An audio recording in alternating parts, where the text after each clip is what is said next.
tremblement de terre, débordement, maï, c'est prévu dans la Bible.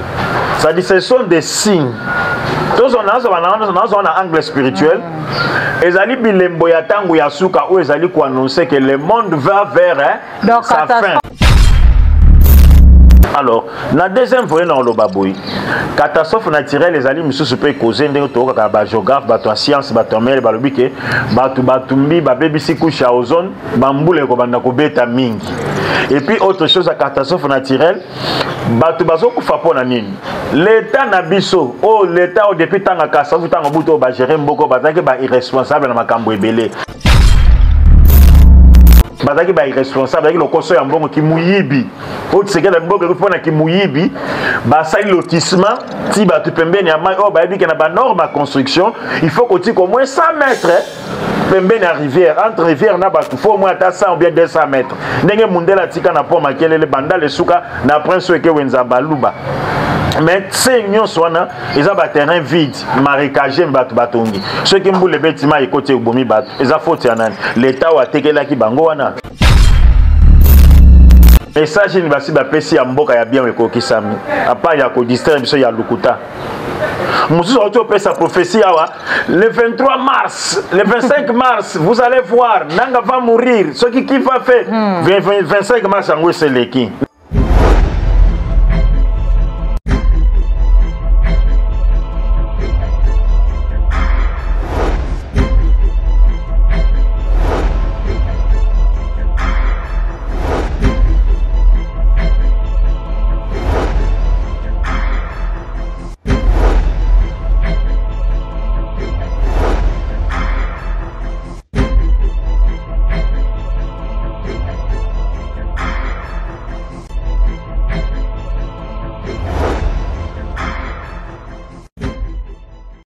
Merci Nandenge Boza Ebele pour na kolanda chaîne Nabino Bolingaka MJ Télévision Mami Wanja. Merci beaucoup Nayemoko la première dame d'Orléans Mami Wanja motema papa Misha maman Atonda Boboto maman Atonda Bolingo maman tout le temps azaka vraiment wana pour na ko soutenir biso patron na biso en tout cas maman Mami bisiko zali vraiment nzambe azala na yo pe a continuer toujours ko batela yo et merci na ba abonné fidèle tout au bozaka na biso au four et moulin pour na kolanda chaîne oyo ko aimer ba vidéo ko partager et ça la ka vraiment bien yo pour landi biso ka mukola lelo peut-être aussi retrouver na chaîne autope émission au ka mukola lelo et ça pour occasion pour na yo ya ko s'abonner na chaîne na biso oyo MJ Télévision Mami Wanja au ko vraiment ba information o ezali sur ba information o ezali vraiment réel. Voilà très chers internautes donc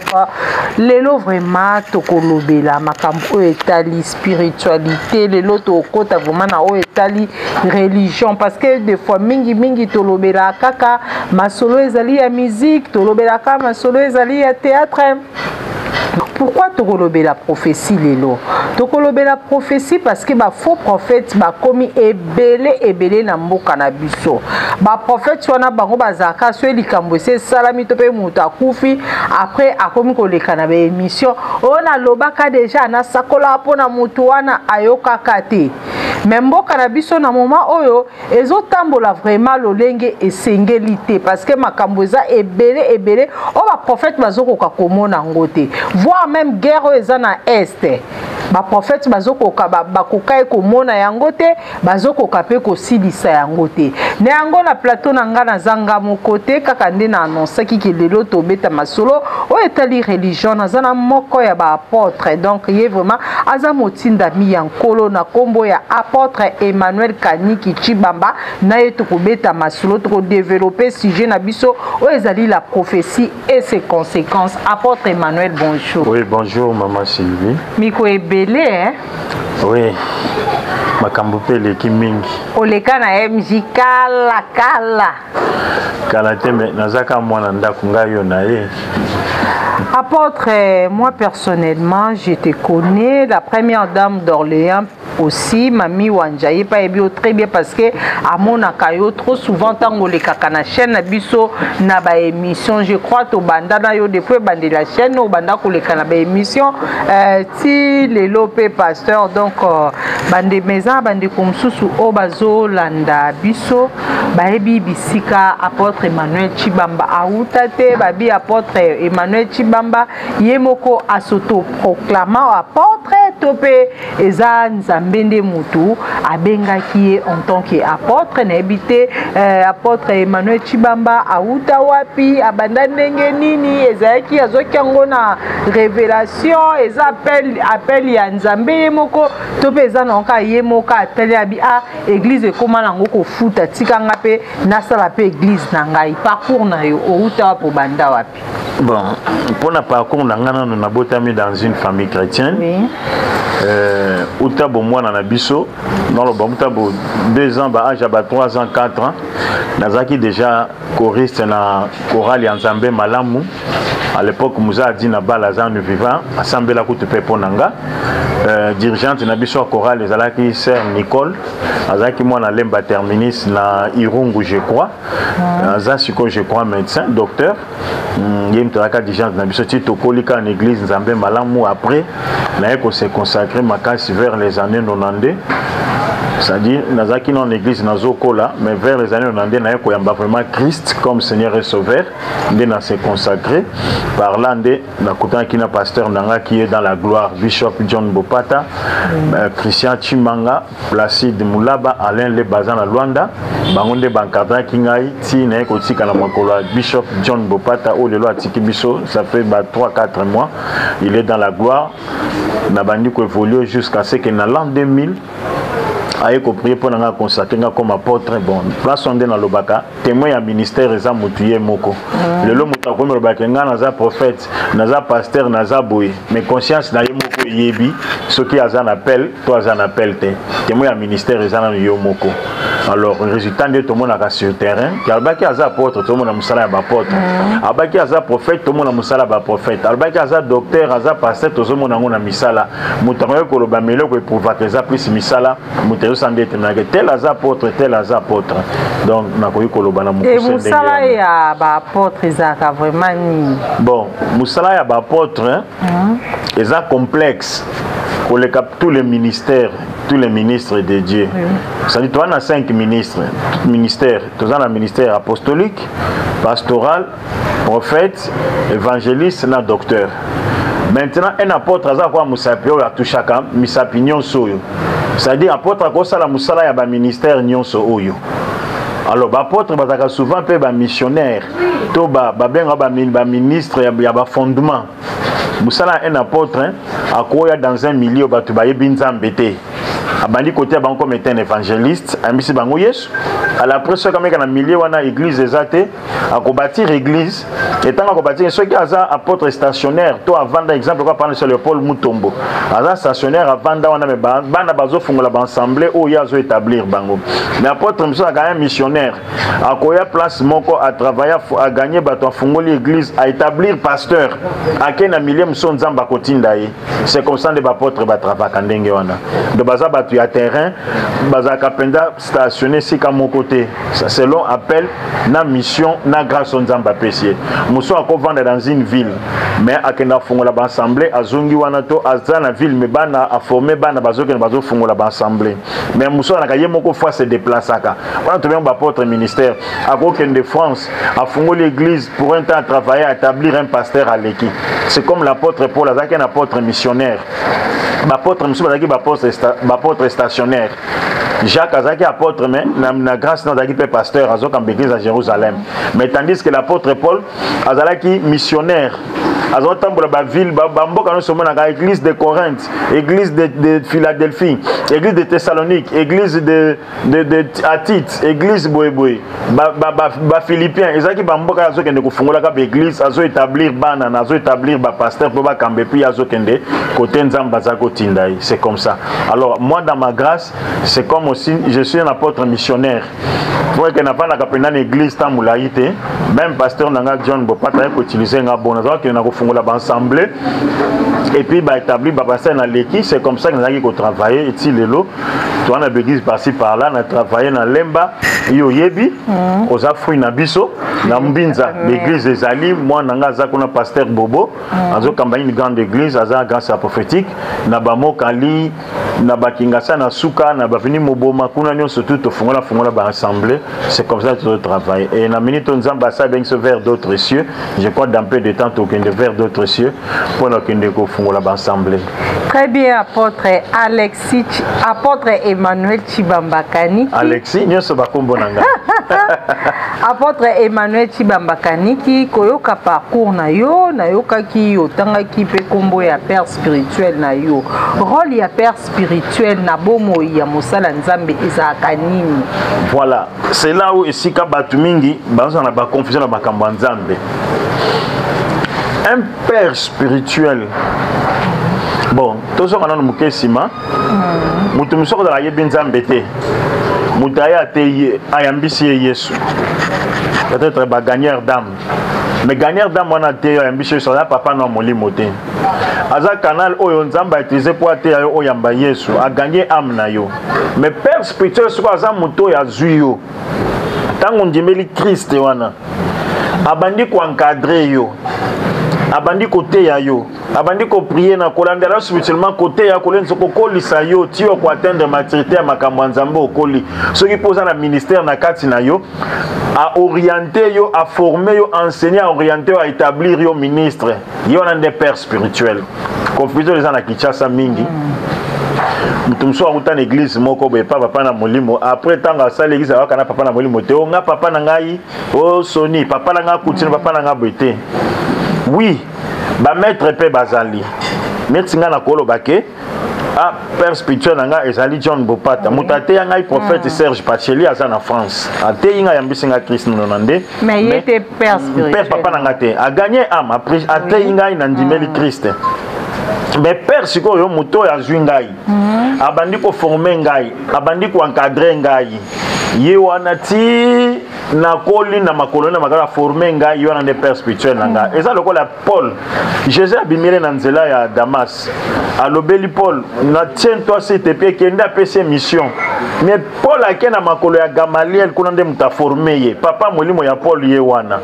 Ozomon, siko to ba pa molimo eza Yesu ye moko pour conversion Paul mutate aki Paul te.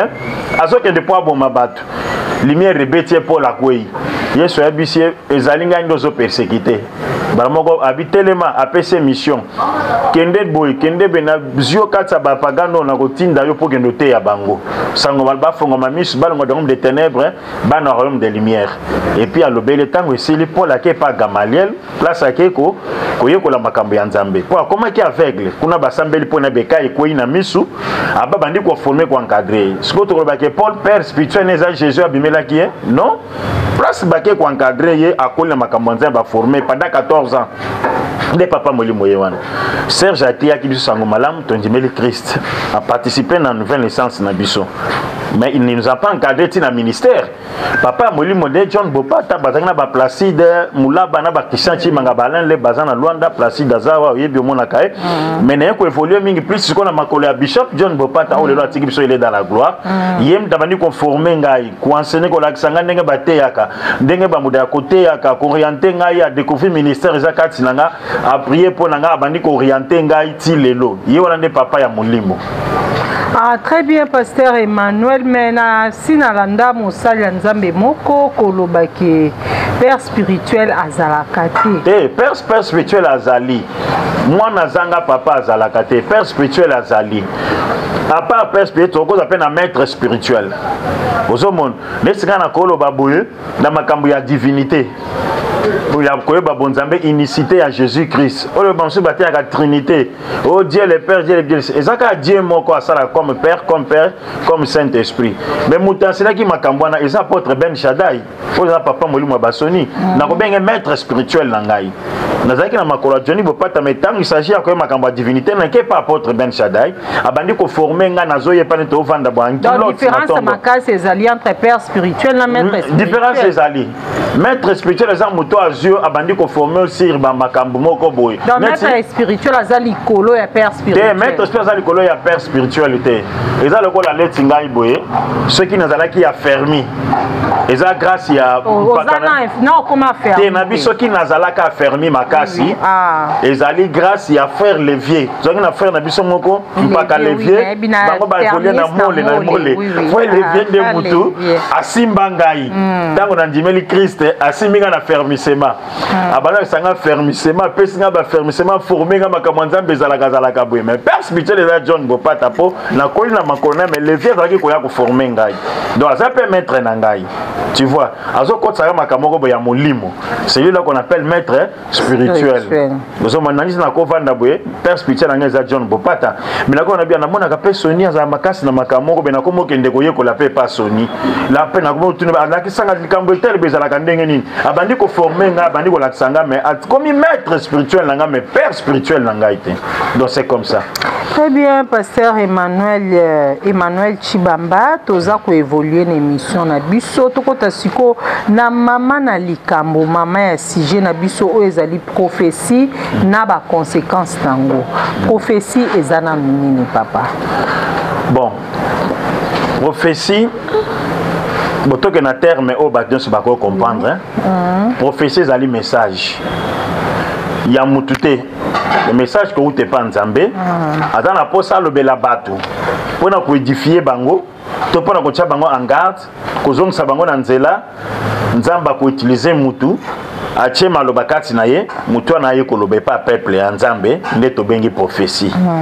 C'est ça. Oui, une prophétie est un message. Prophétie est un message. Prophétie est un message. Pour nzamba lobeli mutu pour mutu anasani aya alobela batu nde comme prophétie parce que ça vient d'un être spirituel alobeli nga pesinga lobi bon tala batu nanga la moni bazo tambola boye besoin kende bisa bango boye boye. C'est ça une prophétie. Et différence nini ezali entre prophétie na parole de connaissance. On a posé aux questions yo ezali parce que na sina yoka mosali moko kolobake ba prophétie belé o ba pesa bino et pas ba soi-disant ba prophète ezaka prophétie ezaka parole de connaissance. Mais quand on ko pesa biso différence ezali entre prophétie na parole de connaissance. Bon, prophétie na parole de connaissance, na action na parole de sagesse. Toujours on a quatre abandon d'inspiration. Mais ce qu'on ba façon opéra que zandenge mon côté. Prophétie annonce à l'avenir. Et quand le bel est passé, et le bel peut le présent, et puis le bel l'avenir ndenge kozala, et puis c'est la solution. C'est ça une prophétie. Au moins un prophète nani Ézéchiel azobela, ba bisie nzamba tini prophète kendo bise ke akokufa kobika te. Prophète a bise malade ozobela, nzamba lobi okokufa, pesa déjà ba consigne asuka na ndako na yo. Roi baloki contre mir. Asambela binzambe kanisa nga tana bolamu na ngai moko. Bible bimba moko prophète na bima ki na lupango roi te nzamba bise kendo bise akufa susu te akobika. Bala moko prophète azongi aibise roi nzamba lobi okokufa te mais ozobika. Mais pour la solution, si il y a maladie, bazo afri moko ba finalement inango be kitalikola il sert les la cancer au kobika. Tu vois, aza vivant me annoncer que okufa kobika te et annoncer à venir. Mais est-ce que la parole de connaissance est une prophétie mais c'est un don. Moko est traité les problèmes sur place. N'a pas sur exemple moko ndeti peut-être un gars d'enzamba la parole de connaissance. Nazote en assemblée boye. Nazaki na douleur wana te na ki douleur moko awa. Par là je comprends que Dieu est en train de communiquer que na kati awa ezana mutu moko douleur ressenti ezana mutu moko azana ngwam. Tant la libérer message nabi mutu moko azawa azana problème moko na libumune place boye boye. Tant mutu na termine na sambele abikinga pe na yoki pemba la moko. Ce n'est pas une prophétie, mais c'est une parole de connaissance. Et traiter les problèmes sur place. Et régler les problèmes sur place. Ne pas confondre avec ce que tu as dit. C'est une parole de connaissance. J'ai reçu un message où il traitait le campus sur place ou en Sicile. Mais tandis que dans la prophétie, et le belaka, pour Nzamba, ça plus de pression, plus de lumière. lumière de clarté akolobela makambo elekaki na passé alobeli à présent et puis alobeli na futur ndenge kozala. C'est ça la prophétie, mais parole de connaissance c'est le belaka futur te et soukaka na présent bala moko les kambo ici les a réglés. C'est comme ça la différence. Prophétie la prophétie parle du passé, du présent et de l'avenir bala moko. Neti mutasi maman Sylvie ndenge ça l'émission nzamba bi au moins be mission ile kaka wana tala ozwa oishuaka po sala ka boyebe mais na présent sala boye mais na venir nzamba ko sala lope ko ken émission boyeboye. Ça c'est une prophétie. Tu vois, mais parole de connaissance est très taka le présent et comme bon au moins ndenge ozo sala émission à lelo boye hein sala boye po ezala bien au sali pe solution et mon ami. C'est ça. C'est important pour nos chrétiens. C'est important na bomo ya chrétien à consulter ba prophète. Oui, c'est très important. Chrétien à consulter ba prophète. D'ailleurs, c'est biblique. Ba bazo qui ne consulter ba prophète na tango akala. Même le ceux qui ba prophète, ba vrai prophète bazali, ba faut ba consulter ba on ba yo ka ben si dit l'Éternel. Dieu parle tantôt d'une manière ou d'une autre. Tam sous nzamba a lobelioté. To pe nzamba ko za lobele mozo comprendre thème au que ne consulter prophète oyo azana appel ya nzambe azana ministère ako contacter pe nzamba lobele pour na yo al pesio message na yo. Mais ba prophétie à lelo toujours mona ba prophète ba pesi ba prophétie apparemment c'est comme si bazo pesa ngo mabe monsieur zo kabola ba famille ezo kabola ba couple parents mona na bana ba kabwani bakangi mama ndoki bakangi papa ndoki au mona tike quelque part bino ba pasteur to be ba prophète bo komi occasion de shit pour na ba famille ebele pe pour na ba couple ebele. Bon ngana ko biso be maman Sylvie ministère au côté site des ordres mingi na kati ya Congo na kati église et un ministère prophétique. Ministère prophétique pour na nini parce que ça domaine au batubazan sensible. La meilleure façon de gagner batubala c'est en leur disant des choses. Or, hier sur le baki dans les derniers jours, pas de faux pasteurs, de faux évangélistes, malobaki, ba faux prophètes, ba faux docteurs. Docteur, ça diable a à côté doctrine. Pour enseigner ba doctrine, ba dévier, ba doctrine ma belle le za est belé. On a contact que l'accès ba kombo na bango. Et puis, donc, nous sommes ceux qui se disent bateau, ba faux prophètes. Plusieurs faux prophètes s'élèveront et séduiront beaucoup de gens. Beaucoup de gens sont séduits na ba faux prophètes. Et pourquoi Batuming lelo, bazouin ko benga ba prophète, parce que ceux qui n'ont pas prophète, seule façon de s'attirer batou, et ça n'a pas ça ba prophétie. Et plus il leur donne des prophéties, batou na bazolanda bango, pour na bango problème ka ba yoka, mais qualité ya muto azope sa bango ezo eta la bangote.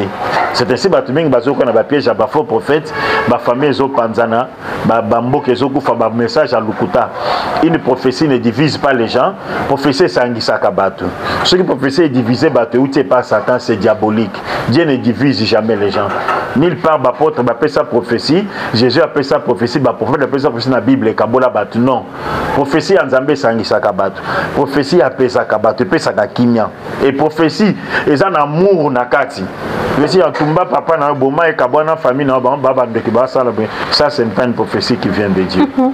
Très bien apôtre oza moko bova na Kinshasa ovandi na province te oza na Kinshasa ozoyeba ozomona makambo nyonso ozoleka na kati ya ville province ya Kinshasa inondation euti ko salama na Tchango oza 2 jours passés si je me trompe pas 3 ou 2 jours passés inondation euti ko salama kuna inondation wana en tant qu'apôtre en tant que moko pe nzamba fongola kamisu inondation eza dit à quoi eza catastrophe naturelle to peza ba signe à temps de la fin. Bon si na kati apocalypse donc on est parmi babiloko oyo nzamba lobeli na Bible tango batu bakobanda ko détruire mokili ba catastrophe naturelle les a prévu ba tremblement de terre ba débordement ya ba mai ba makamno sont c'est prévu dans la Bible. Ça dit ce sont des signes tous on a angle spirituel ezali bilembo ya tango ya suka ou ezali ko annoncer que le monde va vers donc catastrophe au tiro salama na bezola kisake basi ezali ba catastrophe naturelle oui ezali na kati moi les 5000 na inondation évoluer sur le plan spirituel que ba catastrophe naturelle mingi o ekosalema kala tsaka komona makambo yote si tokoli na kitcha to komona bakate mai débordé côté bomi bato mona kangote mais ce que tozongi na Bible sur le plan spirituel tozomona que l'Apocalypse va prévoir qu'il y aura des catastrophes naturelles au bando salema et au bando kwa no basin du temps de la fin. Donc c'est d'inclure na katsa basin du temps de la fin. On a sur l'angle spirituel de nos traités en gonan. Ba catastrophe naturelle c'est normal selon la Bible fait comme ba tremblement de terre, be kokufa ba débordement ba mai ba niveau de la mer comme attention c'est dans la Bible. Pour ce côté na bla nzamba on peut mokili kana catastrophe naturelle. Tanga Noé mbule betakati mai etondi batu bakufi. Ezaki catastrophe naturelle ba bengo le catastrophe naturelle mais ezaki kanda nzambe. Alors, dans le deuxième volet, dans le baboui, catastrophe naturelle, les alliés, monsieur, peut causer des géographes, des sciences, des mères, des biquets, des batumbi, des bébés, si couche à ozone, bamboule, des mingi. Et puis, autre chose, la catastrophe naturelle, des bateaux qui font pas nini. L'État nabiso, oh, l'État, depuis tant que catastrophe, tant que bouton, gérer beaucoup, est irresponsable dans ma cambo belé. C'est-à-dire, bisika au belge, attiré que bateau bakoko tongate. Au moins est na bandal so comme na Chibangu au moins que bandal esuka ki wana na prince weke wenza baluba mais parti non so batonga ti makelele mundela tika ki ango vide po ebike pesa pembeni ya ba rivière mai ba catastrophe ko sa mai ko déborder et ko boma batu yango atika parti wana marécagé ti kuna mais batango ba batongi ti pembeni na mai so ki mbule beti mai etondi fe boma batu so to ba kezan nzambe non ezande ba konzina biso ba permettre ki batu wana batonga place wana bazaki l'été, bazaki ba irresponsable avec le koso ya mbongo ki muyibi.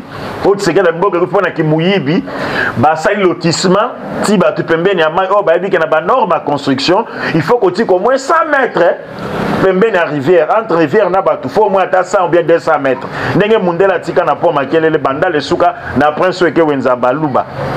Mais c'est union soana ils ont un terrain vide marécagé batu batongi ceux qui mboule betima ekote bomi batu ils a faute yanan l'état wa tekela ki bango wana c'est ça un peu ba catastrophe naturelle les abon monsieur ezali ba signe attend de la fin et puis monsieur ezali ke ba konzi bozangi mayele le koso ya kimbongo ki muyibi botekeli batu bisika ba neti kawo ya ba mayanjili nandanu kuna place bomi batu okomona rivière anjili ça rivière moko na tomboka pamba pamba mai débordat mais tant botekeli batu pembeni ya mayanjili bosali lotissement nayo conservateur nayo mutu ya faire foncier ozo signer mikanda batu batonga te mana ozo comprendre te qu'un jour ma temps de border bakokufa c'est pourquoi mundela tika de bonhomme wana vide abenga terrain marécagé kala bachino bazo sala baloso kuna bilanga pona nini ayebaki ke maye ko déborder ka un jour yango atika ki metango ba konzina biso yo baye ya lokoso ambonga ki muyibi ya ba congolais batiki batu ti ba lotissement ti pembeni na 0 mètre ya mayanjili mutazo tonga ndako ale tango Maïko débordé Bakoufi, gouvernement tel biso makambo. Non, nous soyons sérieux. Très bien, apôtre.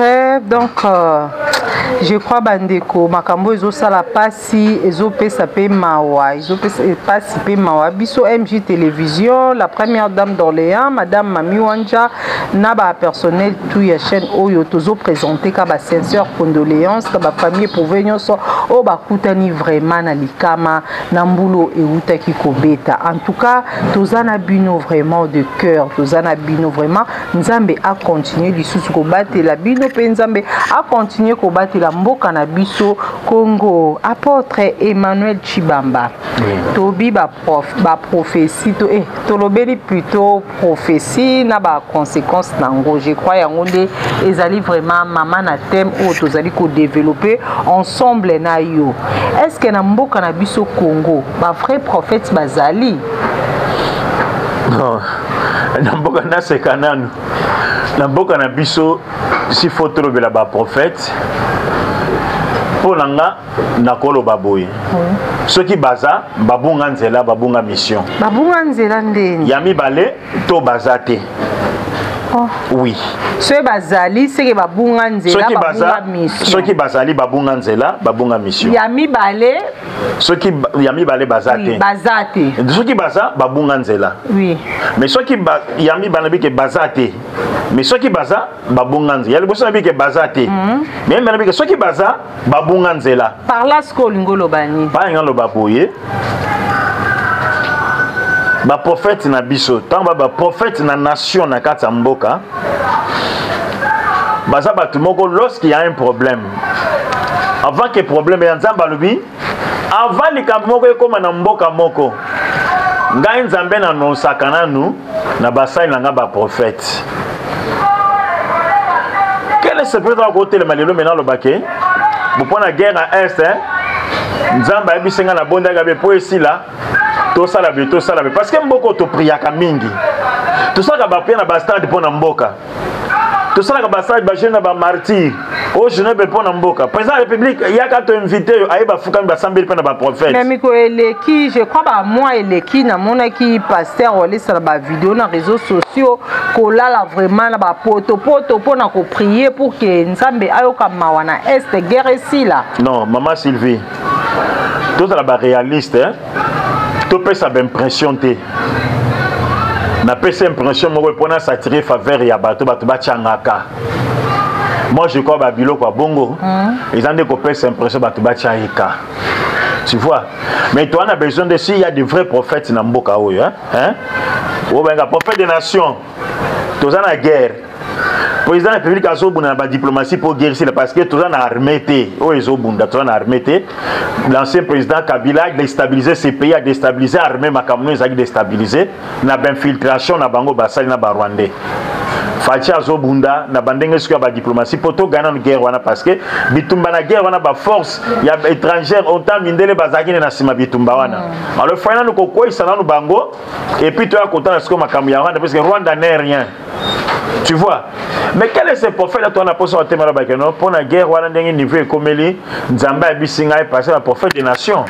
Nzamba ebisinga na kati ya nation yo guerre wana ekosila boye ekokende pe boye na date boye. To moni pe na date wana sanini. Et sili naza comme un prophète na Bible Élisée.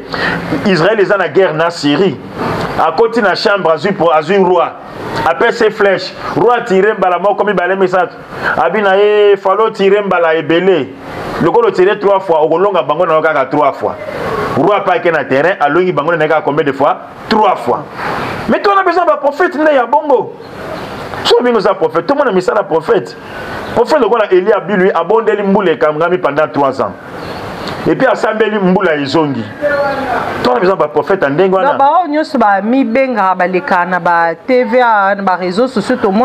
Ce sont des faux prophètes. Solo, Bangondo, prophète des nations. Bon. Donc, pour nous, faux prophètes. S'ils sont des vrais prophètes, message il va se passer à Mboka ya bien ko kisami. À part ya ko distraire biso ya lukuta. Moussou a sa prophétie le 23 mars, le 25 mars, vous allez voir, Nanga va mourir. Ce qui va faire 25 mars, c'est l'équipe. Nanga est mort. Guerre ici. Le prophète fait inondation. Nous avons dit Bakobima Belé. Bakobima. On n'a pas de prophètes, ce sont des aventuriers. On a des faux prophètes. Permettez le terme, hein? Vous excusez. Parce que ma cabazo, ça là, vous ne reconnaissez pas leurs fruits. On reconnaît pas lorsqu'il dit les choses arrivent. Le 23 mars, Bokomona, guerre réconcilie la terre, parce que c'est un prophète. Bible d'ailleurs, ils ont mérité à la pini de lapider des morts. Bible me dit bien que prophète, aux audaces, à l'Obalikambo, Nzamba, le béliété, Bakangé, c'est dans le Kamna, qui va l'excès, à la pini, à la pini des morts. À la pini des morts. Tu te permets toute une nation comme ça au télé, Dieu me montre. Quel est Dieu là qui t'a montré Makambo Samité? Quand Dieu me montre, ça dit engager Nzambe dans Makambo Zoloba. Et maintenant Dieu t'a confondu qu'il n'avait pas dit. Voilà maintenant guerre à moi ne continue. Faux prophète. Oui, un vrai on reconnaît un prophète lorsqu'il des choses s'accomplissent. Dans la Bible, le prophète Elisa c'est Makambo Samité. Il est dans Makambo Samité. À Gabaous, c'est Paul. a profité que nous allons avoir monde pendant 7 ans. Nous allons payer pendant 7 ans. Mais le prophète n'a pas nana ça peut un moment où trop le prophète a les cas le baquet guerre et aussi les kokende suka tout le monde yango pena badate toti kalika na prophète so mona kaka mabumwa basi mama Dieu me montre bilo kwa nekozanga te banga ba ba ka mabumu on a libumu non nazo mona ozana ba règle douloureuse est-ce que tu nekozanga pas moi si nazo mona ba mari non nekozanga pas ba bibo mona kaya ngwana. Ça c'est ramener le ministère prophétique à terre trop bas. Bamonaka maman ozana mukongo passe na kozanga mukongo passe. Ozana hémorroïde na kongo na kozanga hémorroïde. Ozana boye. Ozomon biloko ba président monaka yangwana. Donc ça le bel ambition nation makamzamba le belenge ko yabu ko sala boye. Mboko yekoma boye. Tout le monde a bangotin. Ka ko discerne biso. Pasteur totikalika na makambo etali guerre na mboka na biso pasteur ezala bato to bengi ba prophète oyo za kotelemela ezaba o to bengi bino ba apôtre ba pasteur ba docteur ba évangéliste pourquoi pas bino nyonso na bo sangani bo bongisi ata mukolo moko bo bipo na mboka na biso Kongo to sanga na biso nyonso to lela nzambe ayoka mawa pona Kongo na biso. Non moi je crois que comme ça, on a est, juste l'équipe phase à prière. Pour bateau, babunzaka biso na bambo na bambo l'église ali basambelaka. Biso pe to sambelaka. Pour na bateau juste l'équipe phase à prière, même nzambe na Bible, Dieu d'Israël. Le problème à Congo est sous problème à prière. Non, tout ce qui est étape à prière pour nanga. Même nzambe na Bible, moi tout ce que la ba fena makamsu pour nani. Place toi agir, allons prier. Ngana boy prière Israël na Bible, peuple de Dieu. Mais pour pas son mboka wana bakena na conquête, il avait une armée. La même éternel Dieu des armées, éternel Dieu d'adoration. Éternel Dieu des armées. La Bible dit que éternel Dieu d'adoration. Il siège dans l'adoration, éternel Dieu des armées. Pourquoi il est le Dieu des pourquoi armée? Pourquoi il dit que bitumbe na fa bunda? Congo photo tika metote c'est makambia. Depuis que nous prier, nous n'agissons pas. Nous avons un politologue, nous avons réseaux sociaux, nous avons chaîne mission, nous avons une mission. Nous avons ce qu'on doit faire, il faut tous en armée. Israël est là, Israël a prié na Gaza, bête à Palestiniens. A prière, a intercession, a action, a de mentir à prière. Il y a une armée forte à se défendre, a bête à terroriste, il y a Hamas, a bête à Hezbollah dans le Liban. Parce qu'il a une armée, pas les mazans armée. Nous avons beaucoup prié. La prière ne résout pas le problème, peut-être il y a boyen. Nous avons beaucoup prié. Même Israël dans la Bible, le peuple, l'exemple, modèle. D'abord, il prière dans le sens où il y a la guerre.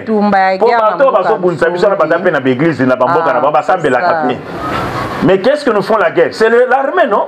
L'armée na Bangoti. Congo to ça l'armée ya makasi to kita Rwanda za eloko moko teli boso na biso. Ceux qui sont na armée moko série abato bientôt ko bunda guerre peto longyang. Israël pe na tanga kanaba Moïse nzamba lobele bimisa peuple la en Égypte. Après avoir ko sale ba miracle. En Égypte ba bimi na miracle na guerre te. Mais tamba comme na désert nzamba suki wana. Mais na bo sala armée.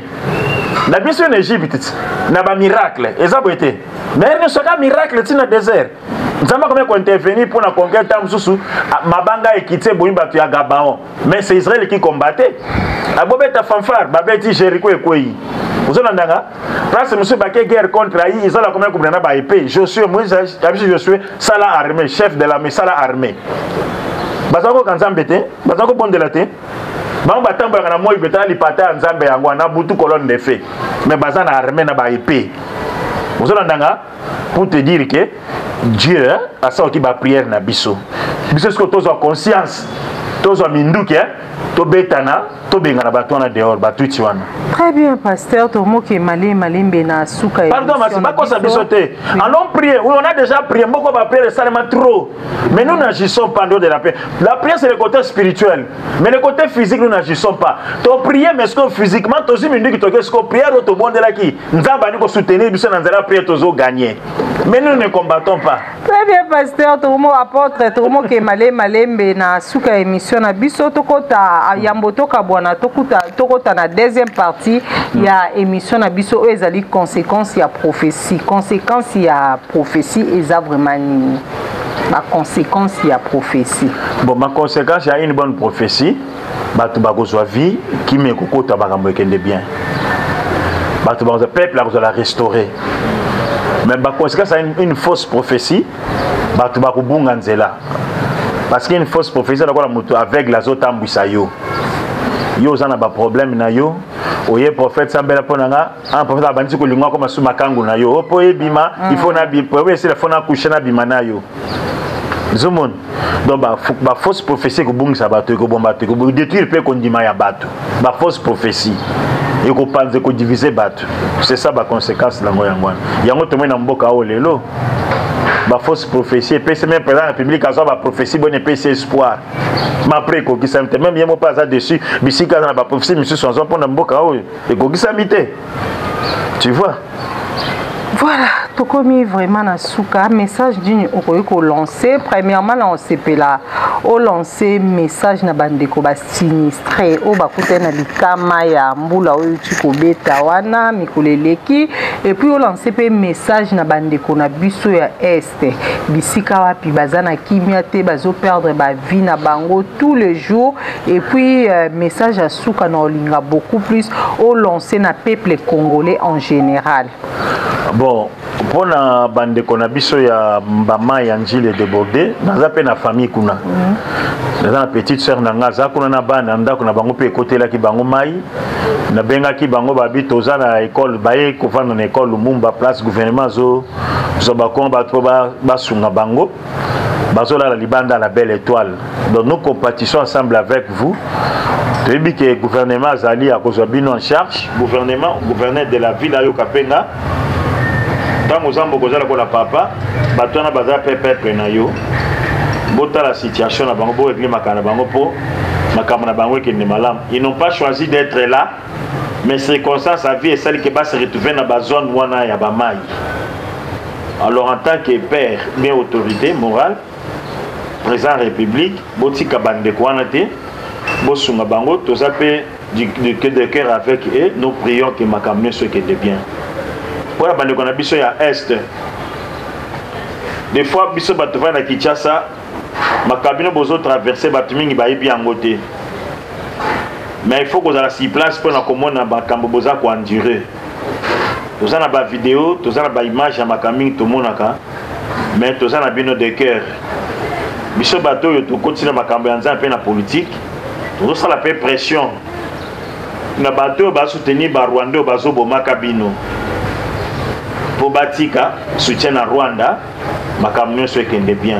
Nebi que ceux qui va mondela longoli kaka loboko na Rwanda, Rwanda na kokwe ya zai loko mowa mukie.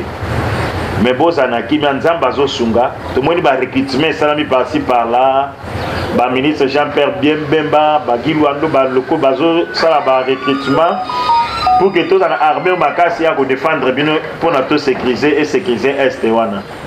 Donc Nzambe ensemble avec nous, prions que Nzamba Chakimia de cœur avec vous, nous compatissons. Tant que tout le monde a ban amike batkali ba orphelin, ya basi ba orpheline, tout le monde basi mususu nanda, ba Rwandais ba bomi mobali ba violé basi musu ba se trouver na ba zembi ya moba Rwandais o ya bomi mobali ay ko violé ba masi na zembi ya violé.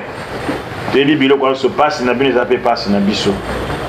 Mais ata butu e umeli tongo ekotana la paix viendra à l'est là kimi ekoya pona mboka na biso ba congolais nyonso tozwa conscience to réfléchir bien pona mboka ngana za chrétien na priaka mais za ba makambo mususu Tout chaque prière, la prière ne résout pas tout. Même que vous soyez transformés par le renouvellement de l'intelligence. Makansi na biso esala, mutu esala. To lingamboka oyo, to tika ba division. Même bino bato opposition. De loi ata yo fayu lo komi na pouvoir. Okondima to mona est ndenge zawana. Ata Moïse Katumbi kolinga to mona est ndenge zawana. Donc pour dire que boya to sangana, to tika makambo pouvoir opposition. To sangana biso nyonso to bouter banguna dehors to sauver mboka na biso soki to bundana to bunda après mais to récupérer mboka to gagner paye koti c'est comme ça nde to kolonga mboka ezala malamu. Merci beaucoup pasteur. Ceux qui bandeko baza besoin de contacter ou ba contacter au comment? Numéro na ngeza très facile 082 52 10 497. Soko bandela susu. Oui, 082 52 10 497. Wana ernyo soko benganga uzwangai. E bambote na baenyo so balingaka yo na baenyo so balandi yo vraiment. Na pesi mbote na bandeko na nganyo surtout bazan Europe ya mibali famille Kaniki Mobimba. Grand frère nanga pasteur John Kaniki. Petit frère Nanganyo so Babovic, Napoto, Dr. Kassanda Serge, Baminanga de tout le temps, Sims Nutumba, José Kinduleko, quand tu copains de papa na bango, quand ils ont la mort de Tozo Kunda d'ici là, Gigi Lokia, na Portugal, Baza Ibele, Nazana Batudo, so na Bina Bandotanga, na Otanga, Monde Mobimba, Bananyo so armée de vainqueurs, l'église Nabiso Yambinza, prophète Bobo, Kamba, Msala Malam, Kitoko.